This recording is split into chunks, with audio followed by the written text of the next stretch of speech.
ஸ்ரீ காளிமாதா ஜோதிடம். பிரபல ஜோதிடர் பண்டித் மகாராஜா. தொழில், காதல், திருமணம், குழந்தை பாக்கியம் மற்றும் மந்திர சூனிய பிரச்சினைகளுக்கு நிரந்தர தீர்வு.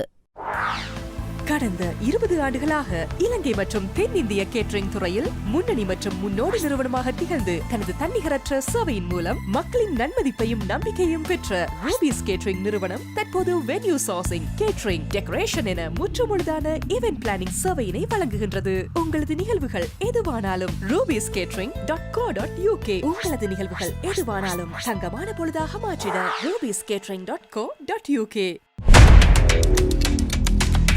உலகமே இன்று மத்திய கிழக்கில், குறிப்பாக ஈரான், இஸ்ரேல் மற்றும் அமெரிக்கா ஆகிய நாடுகளுக்கு இடையாக நடந்து வரும் பெரும் போரைத்தான் உற்று நோக்கி கொண்டிருக்கின்றது. தன்னை உலகின் நாட்டாமை என்று அழைத்து கொள்ளும் அமெரிக்கா தனது முழு கவனத்தையும் இராணுவ பலத்தையும் ஈரான் மீதே குவித்து வைத்திருக்கின்றது. ஆனால் இந்த வேளையில் சத்தமே இல்லாமல் ஆசிய கண்டத்தில் ஒரு மிகப்பெரிய இராணுவ நகர்வை சீனா அரங்கேற்றி கொண்டிருக்கின்றது. அமெரிக்கா ஈரானுடனான போரில் ஒரு புதைகுழிக்குள் சிக்குண்டது போல ஆழமாக சிக்கிக் கொண்டிருக்கின்றது. இந்த சிக்கலிலிருந்து உடனடியாக மீண்டு வந்து ஆசியாவில் தைவானை காப்பாற்றுவது அமெரிக்காவிற்கு மிகவும் கடினமான ஒரு காரியம். இந்த வாய்ப்பை தான் சீனா தனக்கு சாதகமாக பயன்படுத்தி கொள்ள நினைக்கின்றது. அமெரிக்காவின் கவனம் சிதறி இருக்கும் இந்த நேரத்தில் தைவானை தன் கட்டுப்பாட்டுக்குள் கொண்டு வந்துவிட முயல்கிறது சீனா. சீனாவின் கணக்கு இந்த சந்தர்ப்பத்தில் தைவானை கட்டுப்படுத்த முடியுமா என்பதுதான். இதுவரை இல்லாத அளவிற்கு தைவானின் எல்லைகளுக்கு மிக அருகாமையில் சீனா தனது போர் விமானங்களையும் கப்பற்படையையும் குவித்து இராணுவ பயிற்சிகளை மேற்கொண்டு வருகின்றது.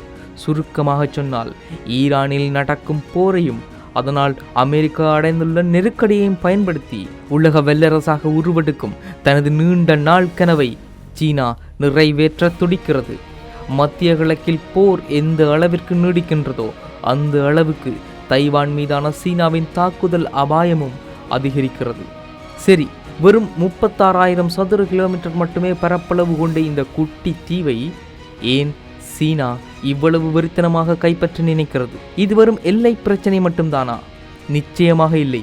இதற்கு காரணம் தைவானிடம் இருக்கும் சிலிகான் ஷீல்ட் எனப்படும் செமி கண்டக்டர் தொழில்நுட்பம். இன்று நாம் பயன்படுத்தும் ஸ்மார்ட் போன்கள், லேப்டாப்கள், எலக்ட்ரிக் வாகனங்கள் தொடங்கி அன்றாடம் நாங்கள் பயன்படுத்தும் AI செயலி உட்பட அட்வான்ஸ் இராணுவ ஆயுதங்கள் மற்றும் செயற்கைக்கோள் வரை அனைத்திலும் அடிப்படை தேவையாக இருப்பது நானோ சிப்ஸ். செயற்கை நுண்ணறிவு தொழில்நுட்பத்தில் பயன்படுத்தப்படும் அட்வான்ஸ் நானோ சிப்கள் இந்த தைவானால் மட்டுமே உருவாக்கப்படுகின்றது. குறிப்பாக சொன்னால், உலகிலேயே அதிக அளவில் மிகச்சிறந்த தரத்தில் 90% அட்வான்ஸ் சிப்களை தயாரிக்கும் ஒரே நாடு தாய்வான் மட்டுமே. தாய்வானின் TSMC நிறுவனம்தான் இந்த துறையில் முடிசூடா மன்னனாக இன்று வரை திகழ்கிறது. சீனா தனது நாட்டை அடுத்த கட்ட வல்லரசாக, குறிப்பாக AI துறையில் கொடி கட்டி பறக்கும் நாடாக மாற்ற துடிக்கிறது.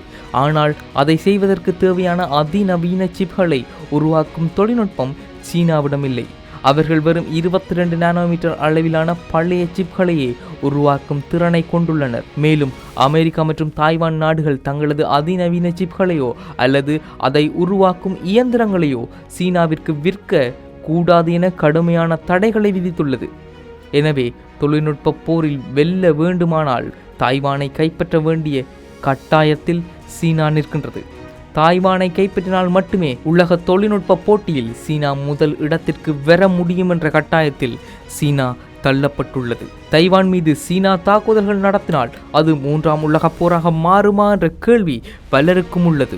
ஒருவேளை சீனா தாக்கினால் ஒட்டுமொத்த உலகத்தின் பொருளாதாரமும் AI தொழில்நுட்பமும் மிக கடுமையாக பாதிக்கப்படும். பல $1 trillion அளவிலான இழப்புகள் ஏற்படும். இதை தடுக்க அமெரிக்கா, ஜப்பான், தென்கொரியா மற்றும் ஐரோப்பிய நாடுகள் தைவானுக்கு ஆதரவாக களமிறங்கினால் அது நிச்சயம் ஒரு மாபெரும் உலக போராக வெடிக்க வாய்ப்புகள் உள்ளது.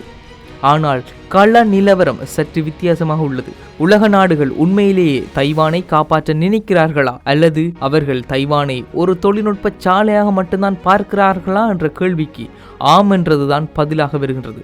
ஒருவேளை சீனா தைவானை கைப்பற்றி சிப் சப்ளை தடைப்பட்டால் என்ன செய்வது என்ற பயத்தில் அமெரிக்கா, ஜப்பான், இந்தியா போன்ற நாடுகள் தங்களது சொந்த நாட்டிலேயே சிப்ஸ் தயாரிக்கும் தொழிற்சாலைகளை உருவாக்க தொடங்கிவிட்டனர். அமெரிக்காவின் சிப் ஆக்ட் மூலம் தைவானின் TSMC நிறுவனத்தையே தங்கள் நாட்டில் தொழிற்சாலை அமைக்க வைத்துவிட்டனர்.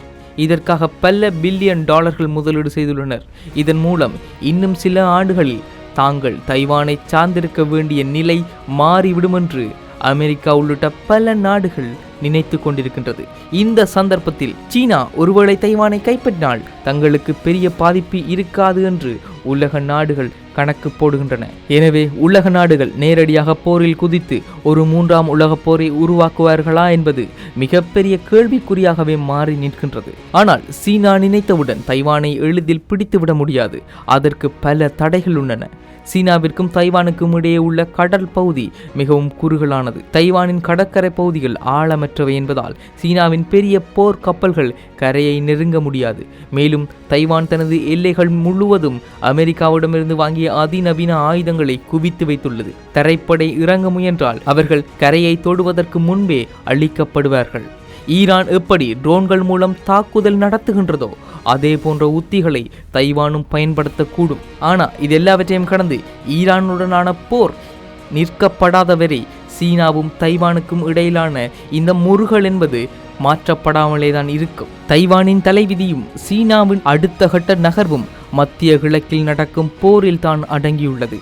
அமெரிக்கா எந்த அளவிற்கு ஈரானுடனான போரில் ஆழமாக சிக்கி தவிக்கிறதோ அந்த அளவிற்கு சீனா தைவான் மீது போர் தொடுப்பதற்கான வாய்ப்புகள் அதிகம் உள்ளது. உலக அரசியலின் சதுரங்க வேட்டையில் மத்திய கிழக்கு அமைதியாக இருந்தால்தான் ஆசியாவில் தைவானும் பாதுகாப்பாக இருக்கும். இதெல்லாவற்றையும் கடந்து இந்த மத்திய கிழக்கில் நடக்கும் இந்த போர் ஒட்டுமொத்த உலகை எந்த அளவிற்கு மாற்றியுள்ளது என்பதை நாம் கண்கூடாக பார்த்து கொண்டிருக்கின்றோம். ஒட்டுமொத்த உலகின் பொருளாதாரம் எந்த அளவிற்கு வீழ்ந்துள்ளது என்பதை நாங்கள் கண்கூடாகத்தான் பார்த்திருக்கின்றோம்.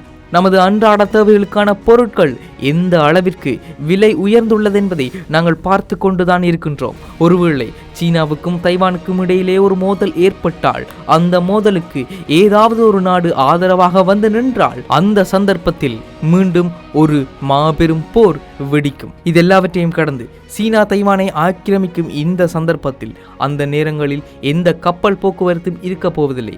தைவான் வழியாக செல்லும் அனைத்து கப்பல்களும் தடுக்கப்படும். இது மீண்டும் ஹார்முஸ் ஜலசந்தியில் என்ன விளைவுகளை ஏற்படுத்தியதோ அதே போன்ற விளைவுகளை ஏற்படுத்தக்கூடும். இலங்கைக்கு வரும் பல பொருட்கள் ஹார்முஸ் ஜலசந்தி மூலமும் இந்த தைவானது நீரிணை மூலமாகத்தான் வருகின்றது என்பதில் எந்த மாற்று கருத்தும் இருக்க முடியாது. ஆகவே இலங்கை போன்ற பல நாடுகளின் பொருளாதாரம் இந்த குறுகிய வழிகளில்தான் அடங்கியுள்ளது. இந்த பாதைகள் மூடப்பட்டால், இந்த பாதைகளில் போர் ஏற்பட்டால் அது ஒட்டுமொத்த உலகிற்கும் பெரும் ஆபத்தை ஏற்படுத்தும். இப்பொழுது ஈரான் அமெரிக்கா போரில் ஏற்பட்டிருக்கின்ற பாதிப்பை விட ஒட்டுமொத்த உலகிற்கும் இந்த தைவான் சீனா பிரச்சனை ஏற்படும் பொழுது ஆக பெரும் பாதிப்புகள் ஏற்படும் என்பதில் எந்த மாற்று கருத்தும் இருக்க முடியாது. இந்த உலகம் அமைதியை நோக்கி திரும்ப வேண்டும். 1ஆம் உலகப் போர் ஆரம்பிப்பதற்கு ஒரு சிறு சம்பவம் தான் காரணமாக அமைந்தது. ஹங்கேரி இளவரசர் செர்பிய மாணவனால் சுட்டுக் கொல்லப்பட்ட சம்பவம் 1ஆம் உலகப் போரின் தொடக்க புள்ளியாக அமைந்தது. 3ஆம் உலகப் போரின் தொடக்க புள்ளியாக எது அமையப் போகின்றது என்பதுதான் ஒட்டுமொத்த உலக மக்களின் கேள்வியாக மாறி நிற்கின்றது. உலகம் அமைதியை நோக்கி திரும்ப வேண்டும். போர்கள் முடிவுக்கு வர வேண்டும். இது IBC தமிழ். பண்டித் மகாராஜா தொழில், காதல், திருமணம், குழந்தை பாக்கியம் மற்றும் மந்திர சூனிய பிரச்சனைகளுக்கு நிரந்தர தீர்வு.